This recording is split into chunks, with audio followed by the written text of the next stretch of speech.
আসসালামু আলাইকুম। আজ শুক্রবার ঈদ উল ফিতর। বাংলাদেশের পূর্ব ও পশ্চিমে সর্বত্র ঈদ পালিত হচ্ছে। যারা বাংলাদেশেও আজকে ঈদ করছেন তাদের জানাই ঈদ মোবারক। তবে যারা আজ রোজা আছেন তাদের সহ যারা ঈদ করছেন সব্বাইকে শুভেচ্ছা জানাচ্ছি। ভালো থাকবেন সবাই। আজকে কতকগুলো ঘটনা প্রবাহ এমন ভাবে প্রবাহিত হয়েছে, মনে হচ্ছে মধ্যপ্রাচ্যের এই যুদ্ধ খুব শীঘ্রই বন্ধ হয়ে যাবে। এজন্য না যে ইরান পেছপা হয়েছে বা ইরান যুদ্ধ বন্ধ করতে রাজি হয়েছে, বরং এই যুদ্ধ বন্ধ হবে এই জন্য যে মার্কিন যুক্তরাষ্ট্র ও ইসরায়েল দু দেশেরই এখন নাভিশ্বাস উঠেছে, যেটাকে আমরা বলি দু দেশেরই এখন ত্রাহি মধুসূদন অবস্থা। ছেড়ে দে মা কেঁদে বাঁচি। যুদ্ধের সকল পরিকল্পনা ব্যর্থ হয়েছে।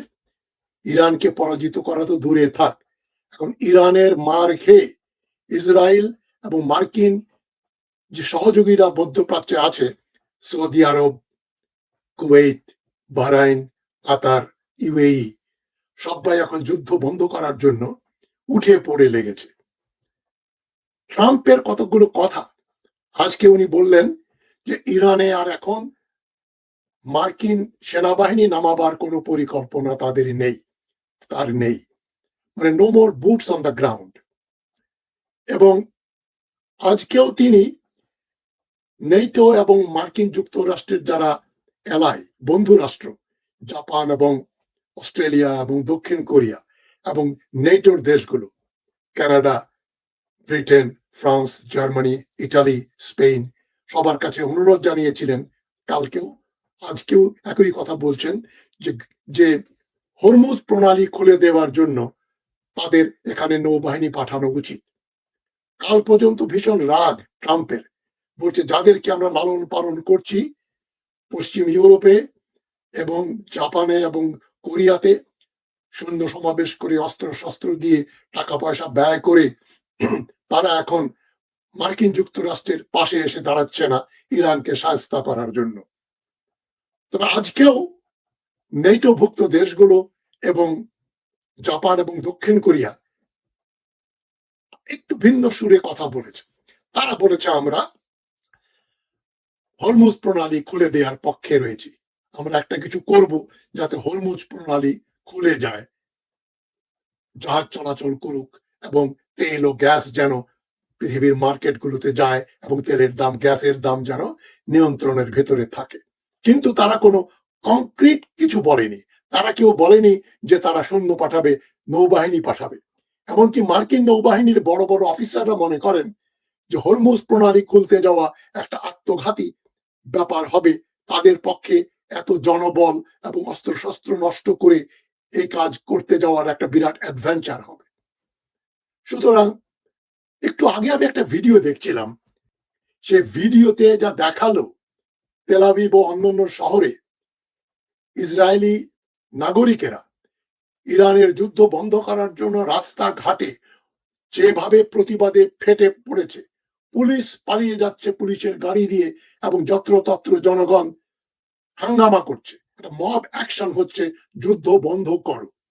সেই ভিডিওটা হঠাৎ করে কমিউনিট পরেই তারা উইথড্র করে ফেললো এবং বিভিন্ন সূত্রে বিবিসি, গার্ডিয়ান পত্রিকা, আল জাজিরা, অ্যাসোসিয়েটেড প্রেস, এবং আমি সবগুলো পশ্চিমা নিউজ আউটলেটের কথা বলছি যাতে কেউ মনে না করেন এরা সবাই তো ইসরায়েল বিরোধী। এই ধরনের কোনো প্রেস আমি এখানে সাইট করছি না, রেফারেন্স দিচ্ছি না।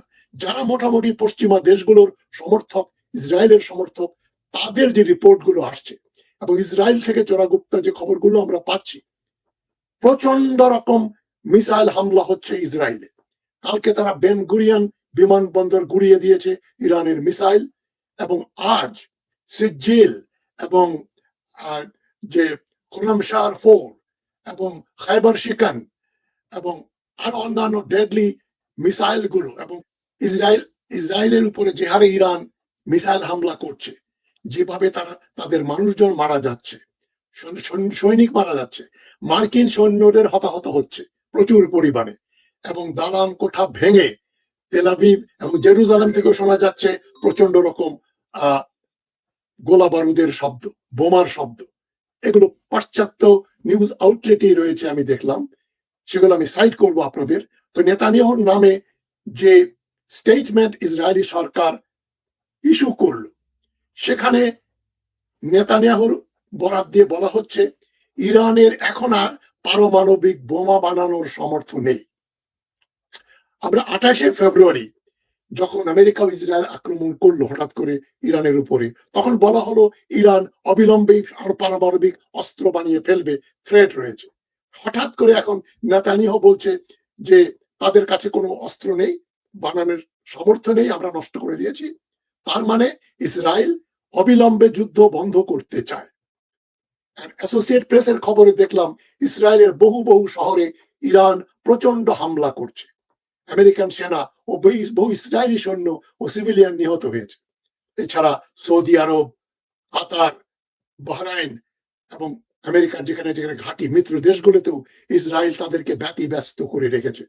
ইরানের পার্স গ্যাস লাইনে যে ইসরায়েল আক্রমণ করেছিল, যেটা আমেরিকা বলেছে যে ট্রাম্প বলল যে আমরা করিনি, তার প্রতি উত্তরে ইরান, কাতার, সৌদি আরব এবং বাহরাইনে প্রচন্ড রকম মিসাইল আক্রমণ করেছে।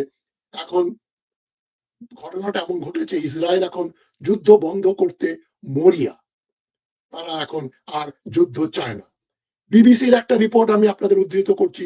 বিবিসি বলছে blasts hard over Jerusalem as Netanyahu says Israel acted alone in the strikes on Iranian gas field. Netanyahu যখন বলছেন ইরানিয়ান গ্যাস ফিল্ডে যে আক্রমণ করেছে সেটা আমরাই করেছি, আমরা একাই করেছি এবং আমেরিকা সেখানে অংশগ্রহণ করেনি, এই খবরের সাথে সাথেই আবার আমরা দেখতে পাচ্ছি বিবিসি বলছে জেরুজালেমের ভেতরে এবং আশেপাশে প্রচন্ড রকম বোমা বর্ষণের শব্দ শোনা যাচ্ছে। তার মানে বোমাগুলো ইরানি মিসাইল ওখানে আসছে এবং ফেলছে। আল জাজিরার লেটের যে খবর, আল জাজিরাও কিন্তু কাতারের, এবং এখন কাতার যেহেতু ইরান দ্বারা আক্রান্ত, আল জাজিরা আর ইরানপন্থী কোনো খবর দিচ্ছে না। আল জাজিরার খবর হচ্ছে Iran warns of zero restraint if energy facilities attacked again. Iran বলেছে আমরা কোনোভাবেই আর নিজেদেরকে সংবরণ করব না, সংযত রাখবো না, আমরা আমাদের কোনো এনার্জি ফ্যাসিলিটিসে, তেল এবং গ্যাস ফিল্ডে যদি কোনো রকম আক্রমণ কেউ করে, আমরা কিন্তু বিনা দ্বিধায় তাদের উপর পাল্টা আক্রমণ করব।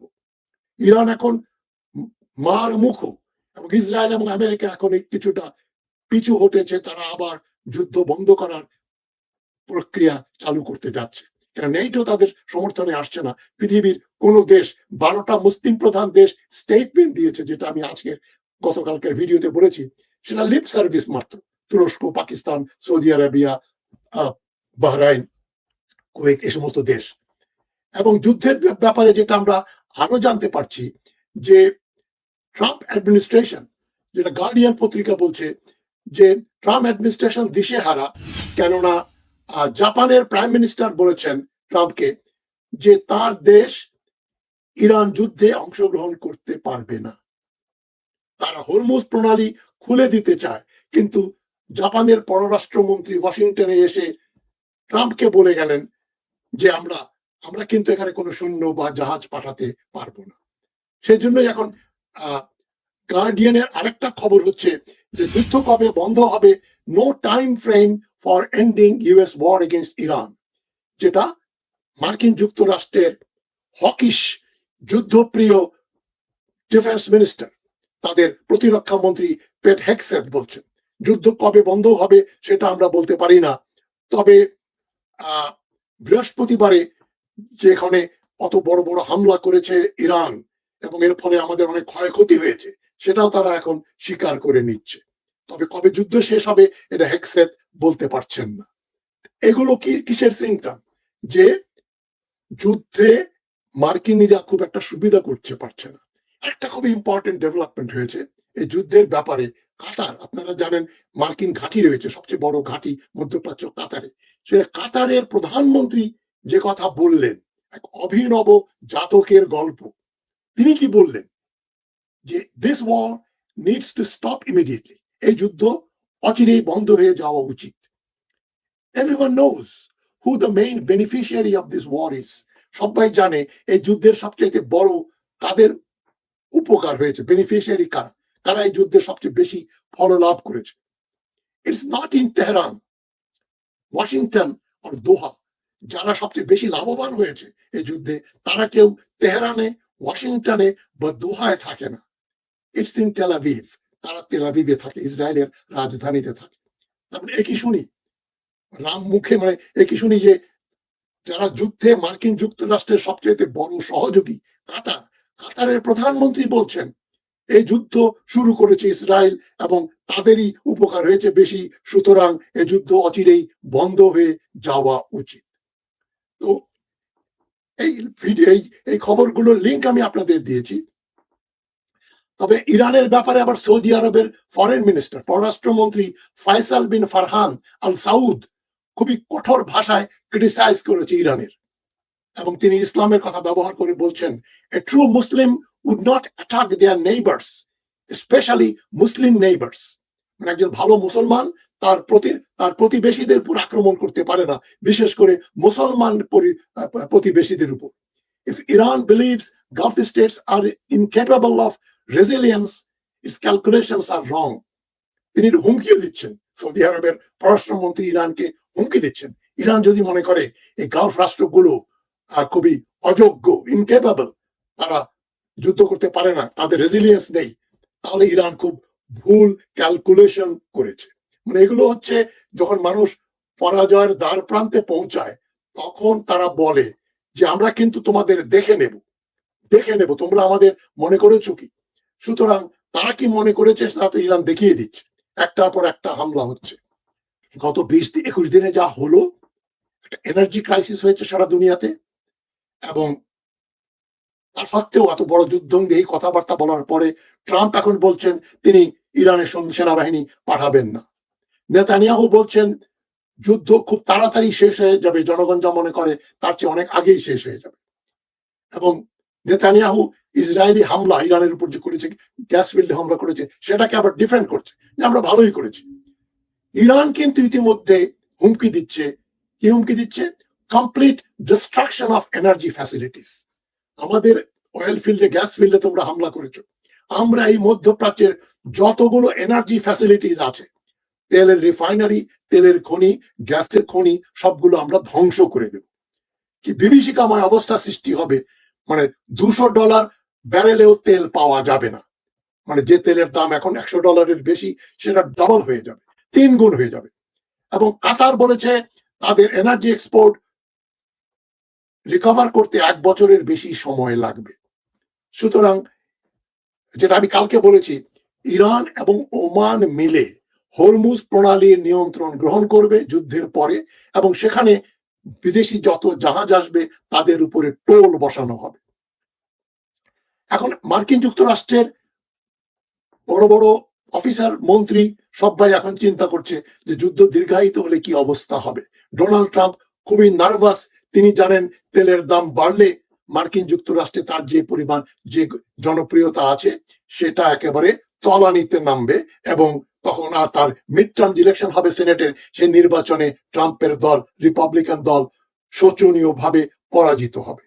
সুতরাং এখন তারা তেলের দামের কথা চিন্তা করছে।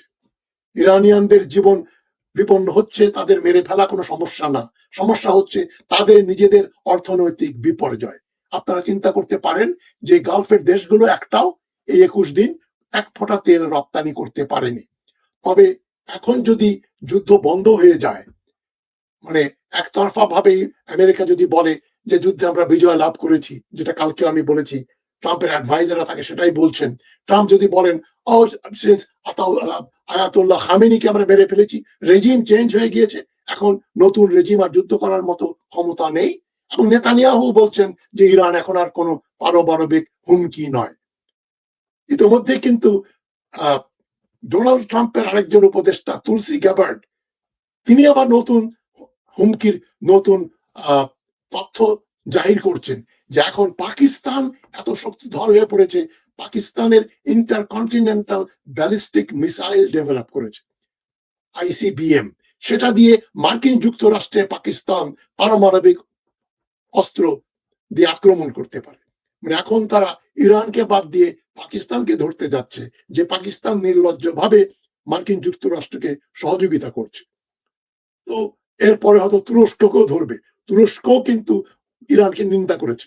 গতকাল সৌদি আরবের রিয়াদে যে 12 জন মুসলিম সংখ্যাগরিষ্ঠ দেশের পররাষ্ট্রমন্ত্রীদের মিটিং এ অংশগ্রহণ করেছেন তুরস্ক এবং পাকিস্তান। তো তারা এখন ইরানের যুদ্ধ বন্ধ করতে চাচ্ছে, তবে মিলিটারি ইন্ডাস্ট্রিয়াল লবি তারা যুদ্ধ থামানোর পক্ষে নয়। যুদ্ধ থেমে গেলেই তাদের লস। ডোনাল্ড ট্রাম্প ইতিমধ্যে বলেছেন, পেন্টাগন, ওদের যে প্রতিরক্ষা মন্ত্রণালয়, তারা ডোনাল্ড ট্রাম্পকে বলেছে $200 বিলিয়ন লাগবে যুদ্ধ চালিয়ে যাওয়ার জন্য। $200 বিলিয়ন হয়তো 3-4 মাসের খরচ। এবং ডোনাল্ড ট্রাম্প কংগ্রেসে যাচ্ছেন এই প্রস্তাব নিয়ে যে $200 বিলিয়ন দাও যুদ্ধ চালানোর জন্য। তার ফলাফল কি আমরা জানি না। একদিকে তারা টাকার সংগ্রহের চেষ্টা করছে, আরেকদিকে বলছে ইরানে তারা সৈন্য পাঠাবে না, এবং নেতানিয়াহু বলছে এই যুদ্ধ এখন করার কোনো জাস্টিফিকেশন নেই, খুব তাড়াতাড়ি যুদ্ধ বন্ধ হয়ে যেতে পারে, কারণ ইরান এখন পারমাণবিক কোনো হুমকি নয়। তবে $বিলিয়ন কোয়েশ্চেন যেটা, ইরান এখন যেভাবে জয়লাভ করছে, কোণঠাসা করে দিয়েছে শুধু গালফ স্টেটস গুলো না, সৌদি আরব, কাতার, বাহরাইন, কুয়েত, এদেরকেই না, ইসরায়েলকেও কোণঠাসা করেছে। এবং ইসরায়েলের উপরে হেজবুল্লাহ যে আক্রমণ করছে, গতকাল আমি একটা ভুল তথ্য দিয়েছিলাম যে হেজবুল্লাহর সৈন্য সংখ্যা 4 ডিভিশন, আসলে 6 ডিভিশনেরও বেশি। 6 ডিভিশন সৈন্য নিয়ে তারা গতকাল 6টা খুবই দামি এবং বিখ্যাত ট্যাঙ্ক ধ্বংস করে দিয়েছে। যুদ্ধ এখনো চলছে, ইসরায়েলের উত্তর দিকের লোকজন পালিয়ে গেছে, তেল আবিবে বোমা পড়ছে, জেরুজালেমে বোমা পড়ছে, ওয়েস্ট ব্যাংকেও বোমা পড়েছে, মিসাইল হামলা হচ্ছে। সুতরাং ইসরায়েলের অবস্থা খুবই শোচনীয়, সৌদি আরব এবং গালফ স্টেট গুলোরও তাই। ইরান এখন যুদ্ধ জয়ের পথে, তারা এখন কোনোভাবে যুদ্ধ থামাবে বলে আমার মনে হয় না। ডু অর ডাই তাদের এখন পলিসি, হয় শহীদ হব নইলে গাজী হব। এখন যেটা আমি কালকেও বলেছি, একটা পারমাণবিক যুদ্ধের আশঙ্কা রয়ে গেছে, এটা অচিরে দূর হয়ে যাবে, সেটা ভাববার কোনো কারণ নেই।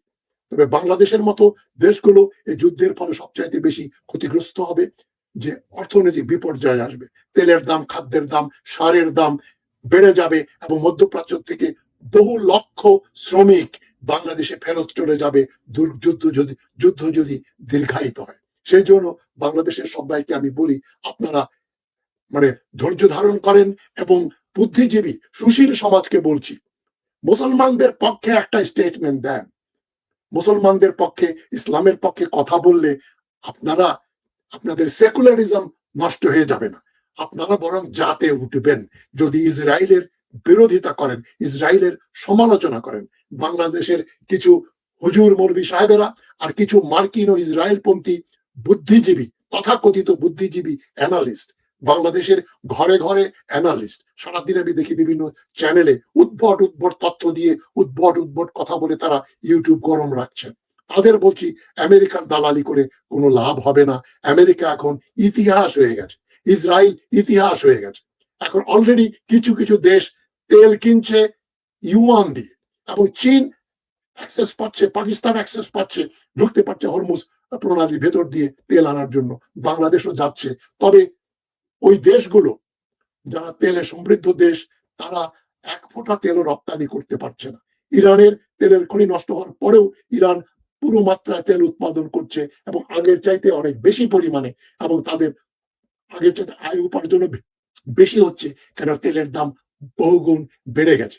রাশিয়ারও রমরমা অবস্থা, চীনও খুব ভালো অবস্থায় আছে। চীনের আর মধ্যপ্রাচ্য থেকে তেল না আনলেও চলবে, রাশিয়ার সঙ্গে তার পাইপলাইন রয়েছে। আমার মনে হয় না চীন ইরানকে বলবে যে তোমরা যুদ্ধ বন্ধ করতে রাজি হও। আর ইরান এত ক্ষয়ক্ষতির পরে, যখন বিজয় তাদের প্রায় আসন্ন, তারা কেন যুদ্ধ বন্ধ করবে? নেতানিয়াহু যাই বলুক, ইরানের যে শর্তগুলো ইরান দিয়েছে, তাদের যুদ্ধের ক্ষতিপূরণ দেয়া, গাজাকে স্বায়ত্তশাসন দেয়া, এবং ইরানের পারমাণবিক অস্ত্র সহ সকল প্রকার অস্ত্র ধারণের স্বাধীনতা দেয়া, এবং যত ঘাঁটি আছে মার্কিন যুক্তরাষ্ট্রের মধ্যপ্রাচ্যে সবগুলো ঘাঁটি বন্ধ করে দেয়া। এই শর্তগুলো যদি মার্কিন যুক্তরাষ্ট্র, ইসরায়েল মেনে নেয়, তাহলে যুদ্ধ বন্ধ হতে পারে, নইলে এই যুদ্ধ শেষ হবে, হয় ইসরায়েল থাকবে নইলে ইরান থাকবে। দেখা যাক কি হয়। আমরা শান্তি কামনা করে আজকে ঈদের দিন সবাইকে আমরা শান্তির কথা বলছি, শান্তি ফিরে আসুক, তবে মান সম্মানের সঙ্গে, piece with honour and dignity. Iran দেখিয়ে দিয়েছে কিভাবে সাহস, ডিগনিটি মানে আত্মসম্মান, সাহস এবং একাগ্রতা দিয়ে, সততা দিয়ে যুদ্ধ চালিয়ে যাওয়া যায়। ইরানের যে ডিফেন্স স্ট্রাকচার সেটাকে বলছে মোজাইক, মোজাইক স্ট্রাকচার।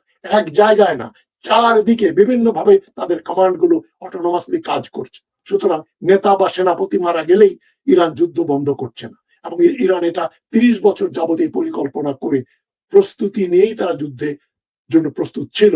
তবে যুদ্ধ তারা করেনি, আমেরিকা এবং ইসরায়েল তাদের উপর যুদ্ধ চাপিয়ে দিয়েছে, এবং এই যুদ্ধের জন্য দায়ভার ইসরায়েল এবং আমেরিকাকে নিতে হবে। ইরান কোনো দায়ভার নেবে না। ইরানকে ক্ষতিপূরণ না দিলে ইরান হয়তো যুদ্ধ বন্ধ করবেই না। আমার তো মনে হয় ক্ষতিপূরণের জন্য ইরান এখন উদ্গ্রীব নয়, তারা চায় একটা মীমাংসা, আরো বিশ্বের থেকে মার্কিন যুক্তরাষ্ট্র ও ইসরায়েলের প্রভাব চিরতরে ক্ষুণ্ণ করা। আমরা জনগণের বিজয় কামনা করে এই ঈদের দিন সবাইকে ঈদ মোবারক